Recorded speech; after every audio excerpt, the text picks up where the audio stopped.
தமிழகத்தில் ATM card உள்ளவர்களுக்கு மிக முக்கியமான ஒரு அறிவிப்பு ஒன்று வெளியாகியிருக்கிறது.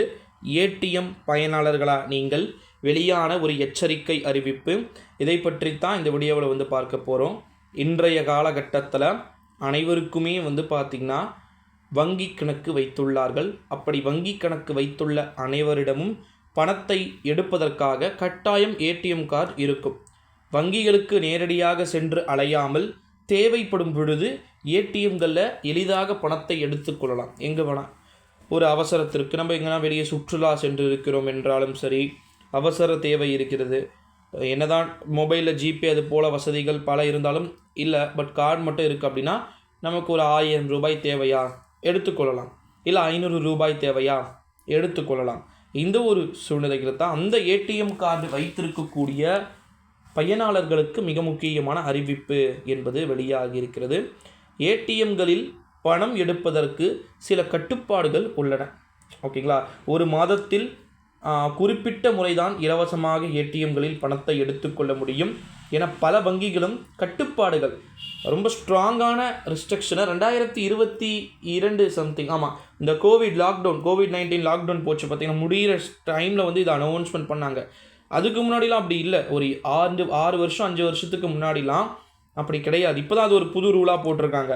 ஓகேங்களா, இந்த ஒரு சூழ்நிலையிலே இது ஒரு வங்கிக்கு ஒரு மாதிரி இருக்கும். இப்போ ஐஓபி இந்தியன் ஓவர்சீஸ் பேங்க்குக்கு ஒரு மாதிரி,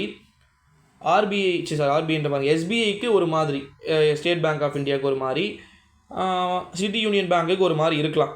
ஓகேங்களா, இந்த ஒரு சூழ்நிலையிலே ஏடிஎம்களில் 4 முறைக்கு மேலே பணம் எடுத்தால் அவர்களுக்கு கிட்டத்தட்ட எல்லா விதமான அறிவிப்பும் வெளியாயிருக்கு. இப்போ சப்போஸ் 5வது முறை நீங்கள் எடுத்திங்கன்னா சில வங்கி வாடிக்கையாளர்களுக்கு அவர்கள் பயன்படுத்தக்கூடிய ஏடிஎம்மில் 173 ரூபாய் கட்டணம் பிடிக்கப்படலாம் என செய்தி வெளியாகியுள்ளது.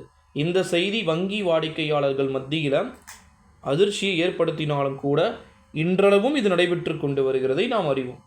ஒரு நாளைக்கு வங்கியிலேருந்து எவ்வளோ எடுக்கலான்னு சொல்லியிருக்காங்க. நீங்கள் டே 1, டே 2, டே 3, டே 4 எடுத்துட்டீங்க, தொடர்ந்து எடுத்துட்டீங்க, டே 5 எடுக்கலாம், பிரச்சனை கிடையாது. பட் அதுக்கான கட்டணங்கள் என்பது பிடிச்சிருவாங்க. அது உங்களுக்கு ஓகேனா நீங்கள் எடுக்கலாம், வேறு வழியில். ஒரு சில சிச்சுவேஷனில் எடுக்கணும்னு தோணுச்சு, அமௌண்ட்டு கார்டு மட்டும் தான் இருக்குன்னா யார்கிட்டையும் கேட்க முடியும்னா எடுத்துடணும், எடுக்க வேண்டிய ஒரு சூழ்நிலைக்கு நம்ம வந்துடுறோம். உங்களுக்கே தெரியும்னு நினைக்கிறேன். ஸோ இது மாற்றப்படுவதற்கு வாய்ப்பு இருக்குன்னு சொல்லியிருக்கிறாங்க. ஓகேங்களா, ஸோ பயப்படாதீங்க. அடுத்தடுத்த வீடியோவில் இதை பற்றி நம்ம நிறைய பார்க்க போகிறோம். ஏடிஎம் கார்டு வைத்திருக்கக்கூடிய நபர்கள் இந்த வீடியோவை முழுமைக்கும் ஸ்கிப் பண்ணாமல் பாருங்கள் நண்பர்களே. நன்றி, வணக்கம். அடுத்த வீடியோவில்